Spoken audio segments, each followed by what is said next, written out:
There is currently ongoing a shift on the right here in America. I was afraid that of what might happen after Trump lost. I thought that things could go in different directions as far as the zeitgeist on the right is concerned, because people don't like to use this term, but there was a popular personality cult, surrounding Trump, which dominated right of center politics in this country for the last 4 years.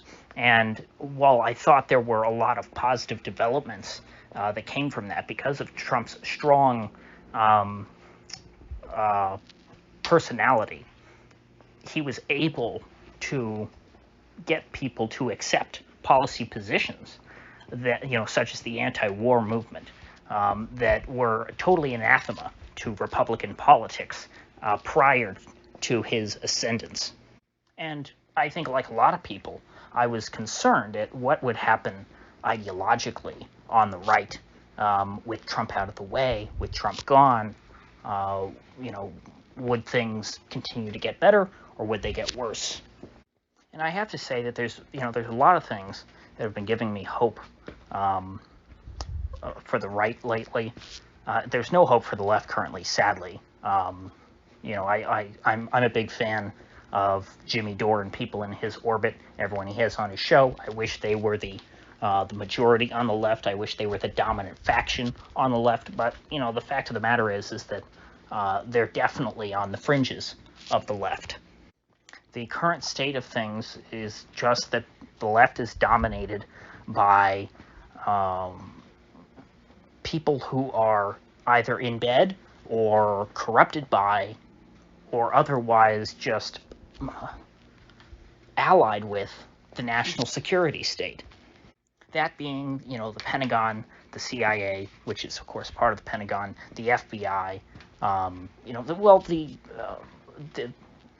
the permanent bureaucracy, as well as corporate America, the military-industrial complex, Wall Street, and so on. All of these groups are now a part of the so-called left-wing coalition in this country.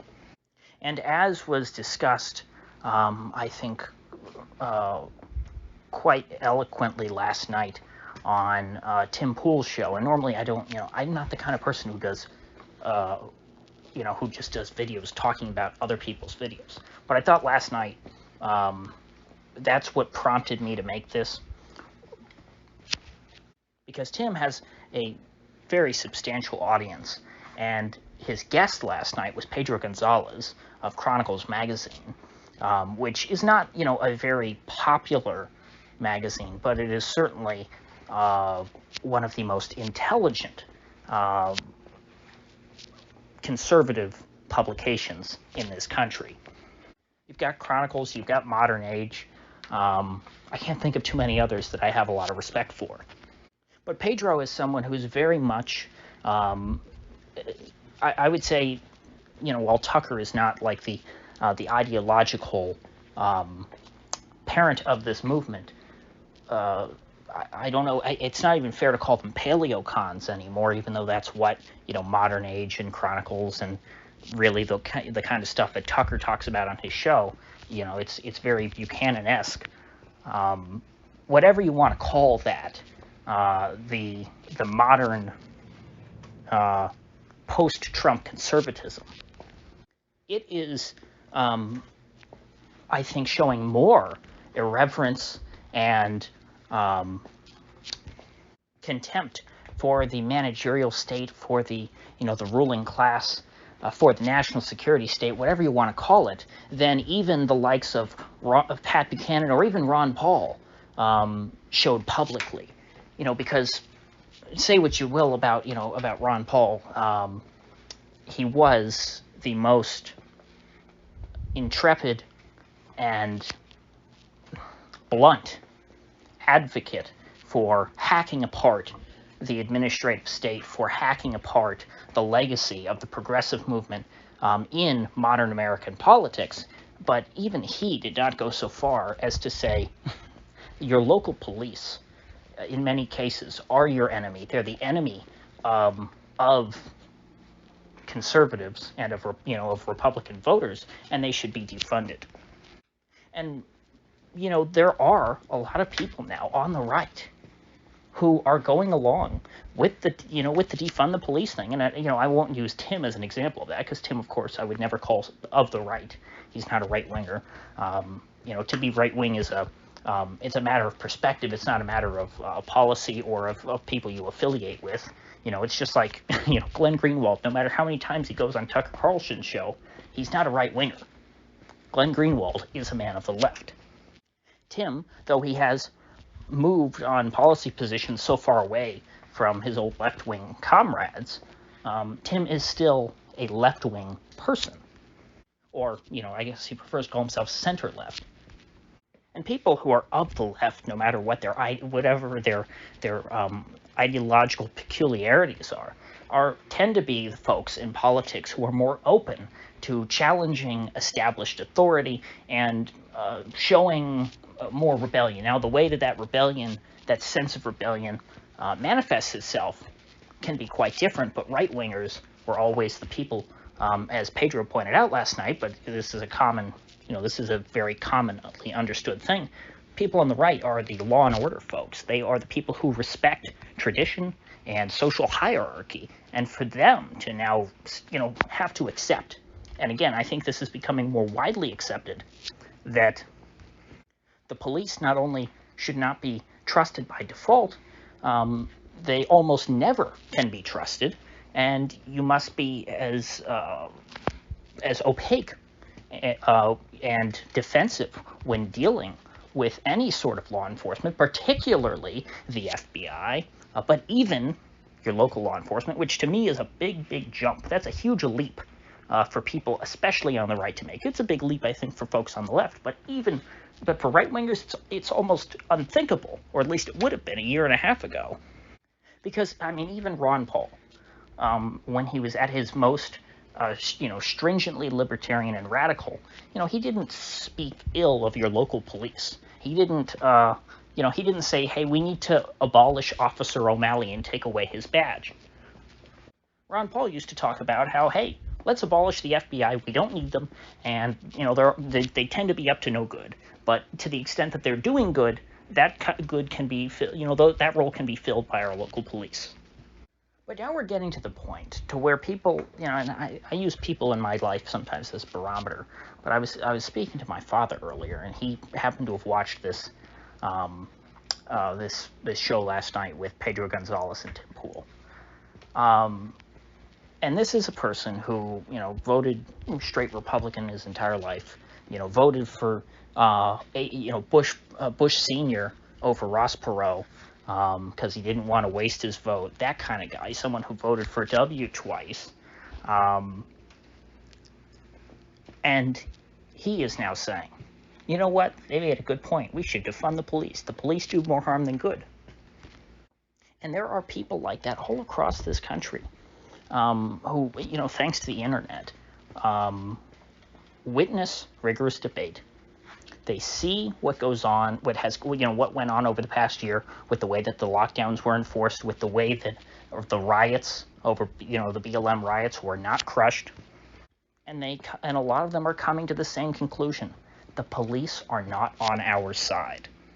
And so if the police aren't on our side, they don't deserve our support.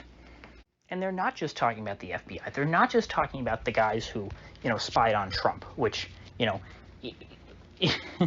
the history of the FBI and their long criminal record, spying on Trump is, one of the least offensive things that the FBI has done in their history. But at the time when people were upset, when Republicans were all upset at the FBI over just that, I thought, boy, if they think this is bad, they should, read a bit about the history of the FBI. Then they'll really be stunned. As a joke, I thought that to myself, because I knew none of these people would ever read up on the FBI, and it was all just purely partisan. But, I have to say, I was wrong.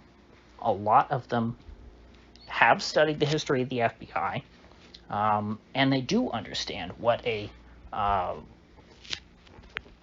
negative influence they have been over the years.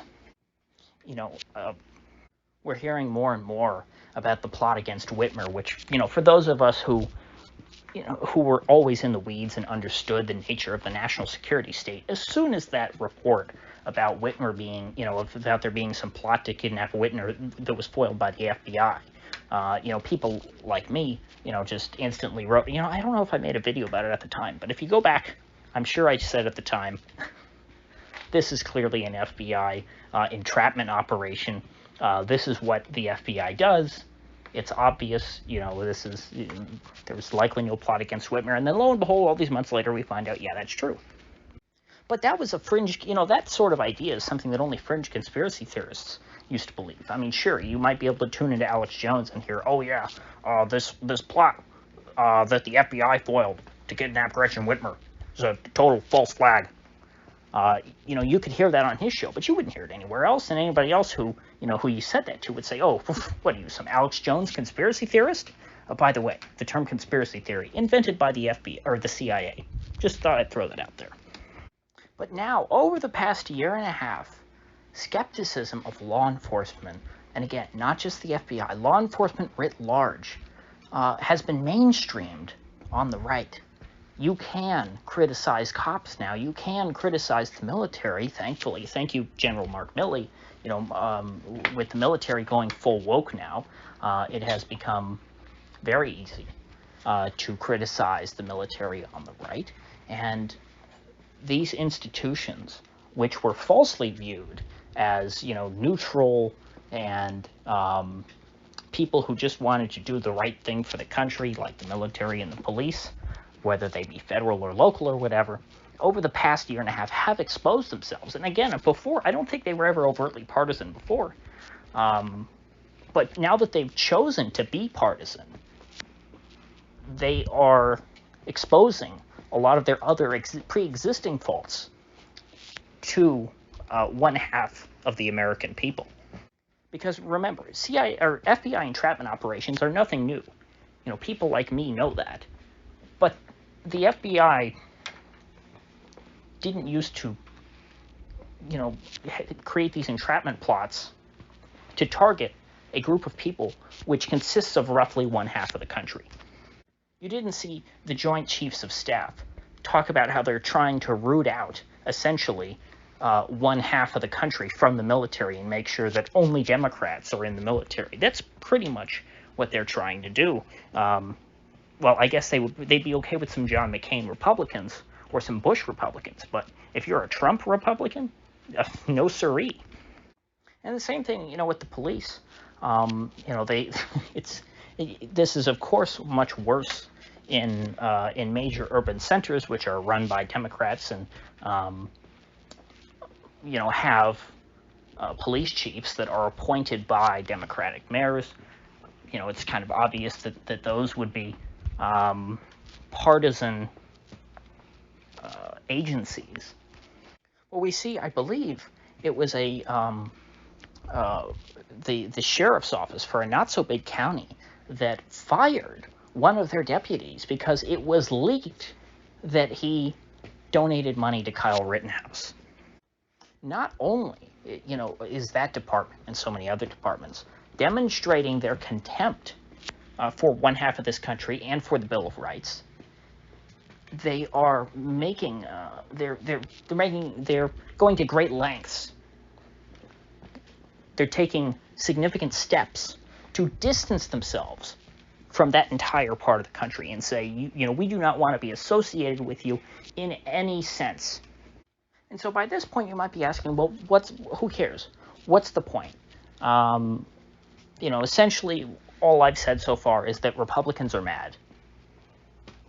And they've been made more mad over the past year and a half. What good does that do? Well, it creates a space for people to run in politics. And again, politics is not determinant of everything. You can't boil everything down to politics.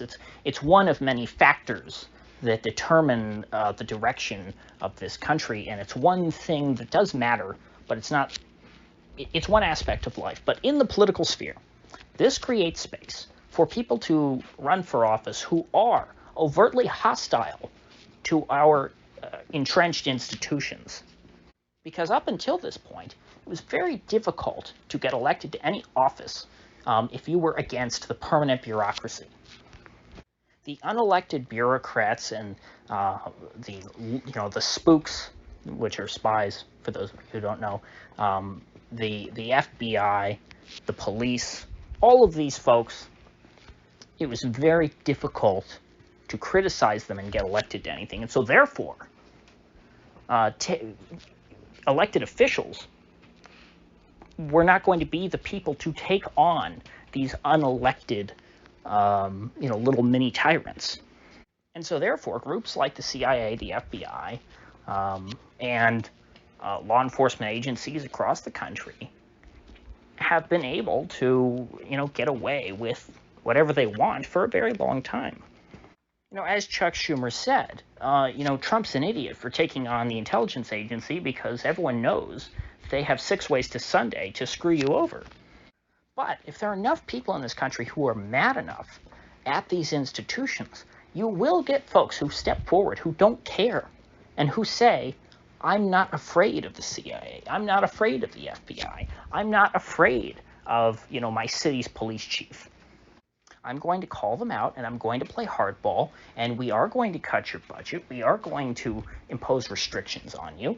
We are going to, make sure that either, if your job is important, that you actually do your job and you do it fairly, or if you're just a secret police political hack whose job it is to entrap good Americans and, lock them in prison, over political crimes, well, then you got to go.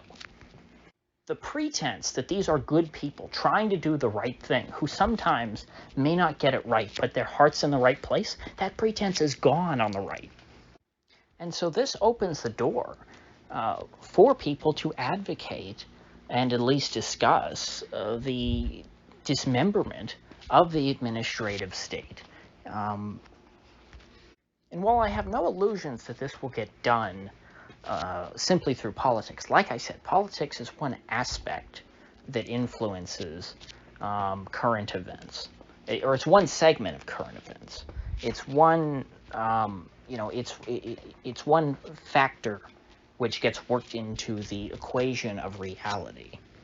But through changing politics and making these ideas more mainstream, it creates an opening for when there is a crisis to actually implement these kinds of changes. For example, if there is a financial crisis, if you do the heavy lifting and the hard work of laying a foundation of skepticism over the entirety of the administrative state and of the government in general, and teach people that the regime is not on your side, when things start to become unglued and the walls start closing in on Washington, there will be very little support for trying to rebuild what was lost. When these institutions eventually fail on their own, or just become casual, or are rationalized away in the wake of a financial crisis, there will be no attempt to rebuild them. There will be no support for that. When the opportunity arises, these institutions will not, they won't wither away. You can't look at it that way. It's never going to be a gradual thing. It has to be, the foundation of support for these institutions, once it's completely eroded, creates the opportunity for them to be swiftly swept away. As long as there is a constant drumbeat continuing to discuss the grievances that ordinary people have with these agencies, as long as that's kept near the surface of political discussion, eventually there will arise an opportunity in which that can be weaponized in order to take down these agencies. Don't ever let people fool you into thinking that popularity doesn't matter, that the popular opinion doesn't matter. If popular opinion didn't matter, the state and its adjacent organs would not focus so much on producing propaganda and drowning out honest, independent thought. The propaganda is only necessary because what ordinary people think actually matters. Remember, the state itself is nothing but an abstraction, and so therefore people have to buy into the myth of the state in order for the state to perpetuate itself. If that myth is undermined, if it is thrown out, if it's debunked, well, then the state will just crumble under its own weight, much in the same way that East Germany, or the German Democratic Republic, which ruled over East Germany, crumbled in a matter of hours as soon as there was some government official who announced on TV mistakenly that they were going to let people go shopping in West Berlin. And as soon as they said that, people flooded to the border and demanded to get through the wall into the West. And they said, oh, we saw it on TV. The guy on TV said, we can go to the West now. And the guys at the gate said, well, I guess that's true. And they opened up the gates, and then people flooded into the West. And then all of a sudden, the Berlin Wall was no more. It wasn't that the Berlin Wall fell because it was taken down by the Soviets or something like that. That wasn't it at all. It was that ordinary people all of a sudden ceased to recognize the division between East and West, and so they all at once went to the wall and said, "Well, let us through. We're allowed to go through now. We can go through. This wall is meaningless." And not only did they go through the wall, they demolished it.